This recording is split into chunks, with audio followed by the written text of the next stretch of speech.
What is up, guys? It is Marcus from Perspective Sports, and today we're going to be discussing some of the top players, for specifically, that could be finding new homes by November 3rd, which happens to be the election and the NFL trade deadline.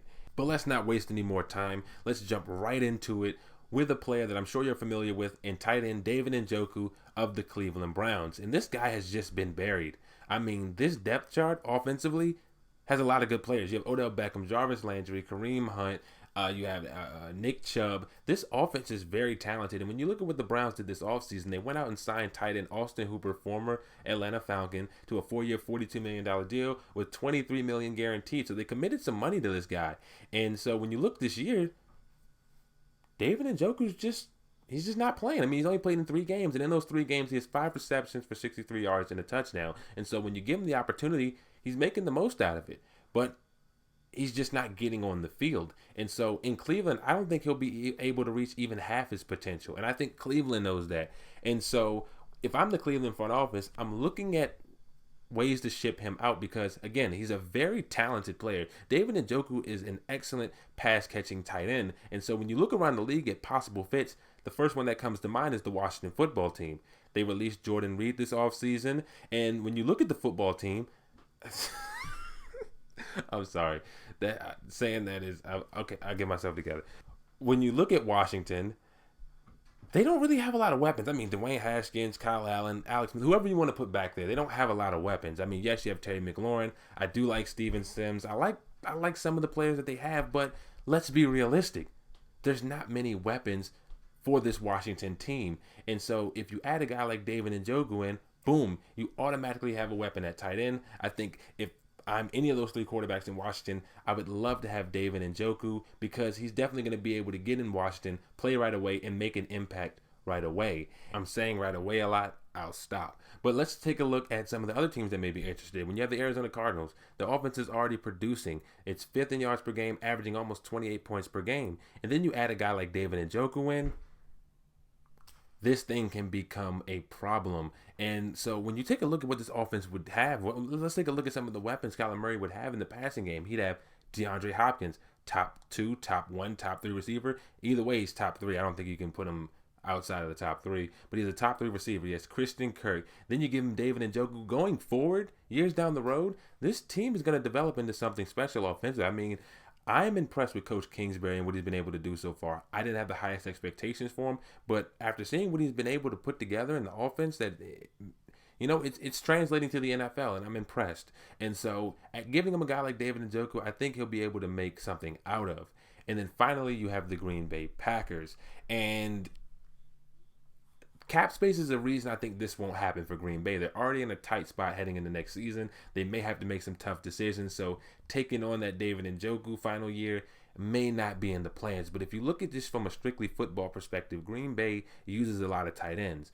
And when you take a look at the tight end core, Mercedes Lewis is an older veteran player, and he's not able to get that separation. Robert Tonyan, he's had a couple of games. He's starting to develop into something. He looks like he could be a very good player. Then you have Jay Sternberger, who just doesn't touch the field. Last year, he played 5.8% of the snaps. This year, it's about 24%. And that's because Joshua DeGuara, the 3rd-round pick, is injured. And so when you look at Green Bay, they do need someone who can, get open, get that separation. A big body tight end like David Njoku, putting him alongside Robert Tonyan could be something that could work in Green Bay. But again, the cap space is the reason I don't think it'll happen in Green Bay, but I think it's a team that we do have to consider may be interested in David Njoku.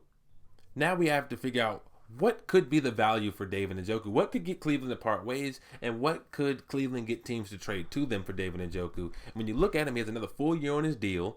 If you release him, you clear a little over $6 million if you don't feel he's a good fit. So that could be some cap relief.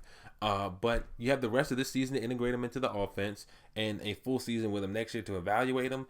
And when I look at Njoku, I look at his potential, I could see them getting between a 2nd and 4th round pick for him. I would not trade him for anything less than a 4th round pick if I'm Cleveland, and I wouldn't pay any more than a 2nd round pick for him if I am another team. And so I'm giving him that 2nd to 4th round range for David Njoku. our next player may actually write his team a handwritten letter. I mean, handwritten thank you letter if they trade him. And that's defensive lineman Quintin Williams of the New York Jets.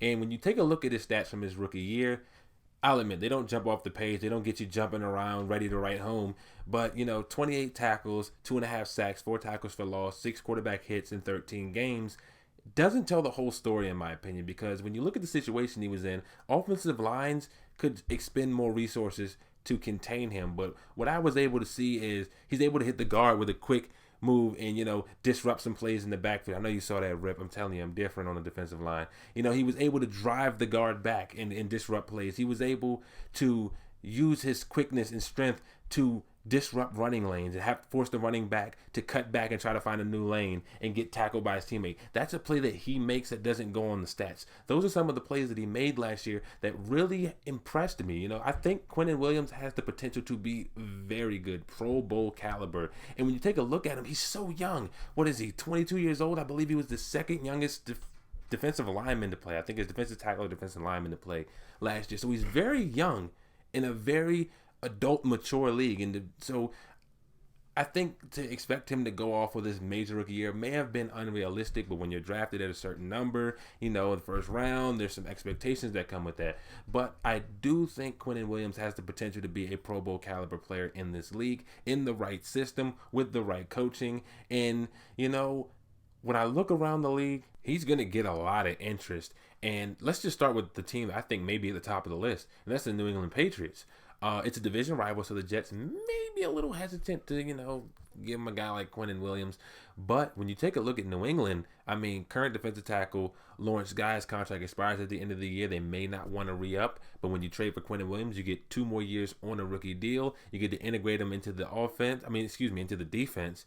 And then next season, you're getting a slew of guys back. Remember, the Patriots are one of the hardest hit teams from the COVID opt-outs. And so you get him you get Quintin Williams fully integrated into that defensive line, and then you're getting guys like Donta Hightower back. You're getting the whole gang back together. This Patriots defense could be even more scary than it already is. At every level, this defense is going to be trouble for offensive coordinators. And so I think Quintin Williams will fit very nicely in New England. I think Bill Belichick will be able to do a great job with him. Another team is the Denver Broncos. When you look at them, they're not as good as the Patriots, offensively or defensively, but they do have a decent defense, and adding a guy like Quintin Williams will provide a lot of value to them. He'll be joining Bradley Chubb. They'll be getting Von Miller back. The secondary is a good secondary, and so when you look at this Denver defense, they could benefit a lot from having Quintin Williams. And when you look, they do have a guy of their own. Mike Purcell's contract expires at the end of the year. You can get those extra 2 years on a rookie deal plus the 5th-year option. These are things that teams are going to consider when looking at Quintin Williams and what makes him so valuable, because you can get him on a relatively cheap deal. Now, he does have a nice size bonus, but when you look at what you're getting, a very young player with a lot of potential, teams will think it's worth it. And some other teams that I think may be interested, the Arizona Cardinals, the Oakland Raiders, the Dallas Cowboys, and the Los Angeles Chargers. Those are some of the other teams that I think will be interested. He's going to get a lot of attention. I'm telling you he is. He's going to get a lot of attention. They may not get the offers they like, but I think a lot of teams are going to pick up the phone and see what's going on with Quintin Williams. And when I look at Quintin Williams, I see that bag of potential. I see a young player. I see that rookie deal. And I really think he'll be able to get between a 1st and a 3rd round pick. And if you're trading a 3rd round pick or a 2nd round pick, you may need to attach another pick with it. You know how they usually make that work. You know what I'm talking about. But I think Quintin Williams could get the Jets a 1st round pick in the right situation at the right time. And so I think Quintin Williams is one of the more valuable players on the block. Next up, we have running back Kerryon Johnson of the Detroit Lions. And to put it frankly, Johnson hasn't really lived up to my expectations, at least. This guy was explosive at Auburn. And as a Packers fan, when he went to Detroit and knowing our run defense, I thought we were in trouble. I was wrong. But Johnson's rookie year was his best year. It was his best year in terms of rushing yards with 603 yards. It was tied for his best total years in touchdowns with 4 total touchdowns. But overall, he hasn't been much in Detroit. And when you look at the Lions, they are a pass-every team. Last year, they passed about 60% of the time. The year before that, they passed about 60% of the time. And so this year that number's dropped to 56%, but the carries haven't been going to Kerryon. They've been going to DeAndre Swift, Adrian Peterson. And so that just kind of leaves Kerryon Johnson in this weird place. And when you look at them this year, the most carries he's had was 8, ironically, against my Packers. And he had 8 carries and he had a touchdown for, I believe it was 32 yards. And so, not the touchdown, but total yards was 32. But his time in Detroit is done, in my opinion at least. And I think he's going to garner a decent amount of interest. And I'll explain that in just a second. But he's 23 years old. He's still young. He has some potential. I think he's a good early down back. He's a back you can use in the pass game. I think he just has to be in the right scenario, almost a perfect scenario to get, more out of him. I mean, Detroit just wasn't the spot for him. They didn't really. I don't feel like they want him there. They brought in Adrian Peterson for a reason. They drafted DeAndre Swift for a reason. They don't think Kerryon is the guy. And so if they can get something for him, I think they'll do that. And some of the teams I think will be interested is the New England Patriots. I know. The New England Patriots are good, Marcus. Yes, I know. But when you look at the Patriots, running back James White is gone for an undisclosed amount of time. Thoughts and prayers with him. Take your time, James White. Sony Michel's injury history. The Patriots naturally like running back by committee systems, and they kind of need some running backs. So what does it hurt to see what Kerryon Johnson can do for you? Then we have 2 teams that could be looking to add a complimentary piece to their star running back, their workhorses. You have the Las Vegas Raiders with Josh Jacobs and the Los Angeles Chargers with Austin Eckler. Like I said, they could be looking for some complimentary backs. And then we have the Arizona Cardinals. Oh, Marcus, dude, I guess you just want to see the Cardinals and Patriots get everybody. I do think the Cardinals could have some interest in them. I mean, when you look at their depth chart, they have a decent amount of running backs, but they do have Kenyon Drake, who is currently the leader of the running back core.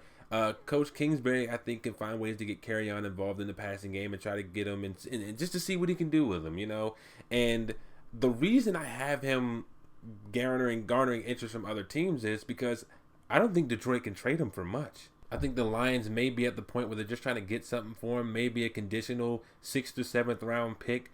And so I think teams will be willing to, give it a shot, see what they can do with him. He's an explosive player. Maybe he just needs a change of scenery. You never know. And so I think Johnson will get a lot of attention because the asking price may not be that much. And finally, we have the man of the hour, wide receiver John Ross, the combine standout, ran a 4.22 40. And the guy I thought was going to give defenses nightmares. I truly thought John Ross was going to be a problem for defenses with that speed. And that hasn't really happened. And it's not because he's not good. He has a ton of potential. We've seen flashes. Look back to 2018. We've seen flashes of this guy be very good. And YouTuber Flimlo Raps, if you don't know who that is, be sure to go check his video out. Subscribe to him. He had a really good video about John Ross. And I have to agree with the video because John Ross has a lot of talent. We've seen flashes of brilliance from this guy. It just hasn't been consistent. And this year has just kind of been the boiling point. He hasn't played that much. When he has played, in all fairness, he hasn't really taken advantage of the opportunities. He's had some drops that could be mental. He's had some injury history. And then when you take a look at the Bengals, they got A.J. Green back. They drafted T. Higgins. They have Tyler Boyd. I mean, there's just no more room for John Ross III.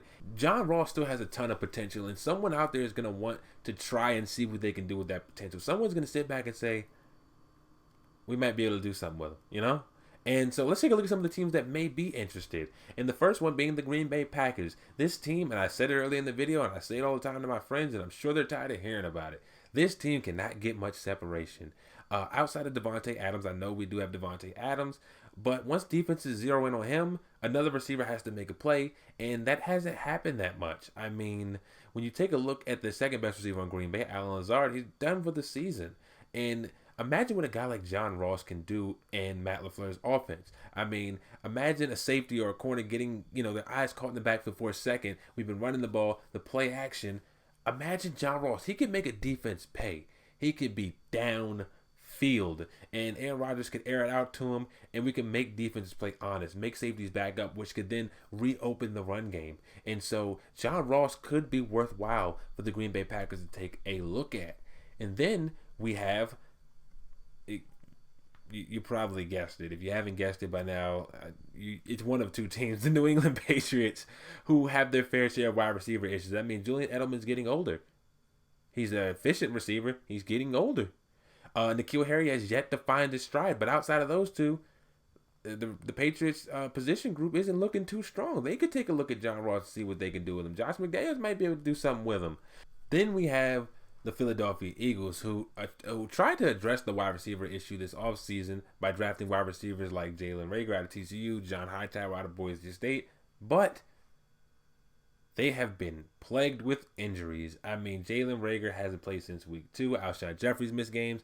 Deshaun Jackson's just went down for what appears to be the rest of the season. And now they're back to square one. Carson Wentz is still struggling to find those receivers, you know? I don't know what it is, but the Eagles just don't have the best of luck when it comes to wide receivers. And John Ross may be able to come in and help that. I mean, he's going to be playing a very similar role to John Hightower. They're vertical guys. They're very fast guys. Their job is to take the top off the defense. So that could be good for a quarterback like Carson Wentz with a very strong arm. And some other teams that may be interested in him, I could see the Seattle Seahawks, the Indianapolis Colts. Those are just two teams that I think could throw their hat in that ring. And so when we look at a value for a guy like John Ross, who can become a free agent after the year, I don't think that you can get more than a 5th round pick for him.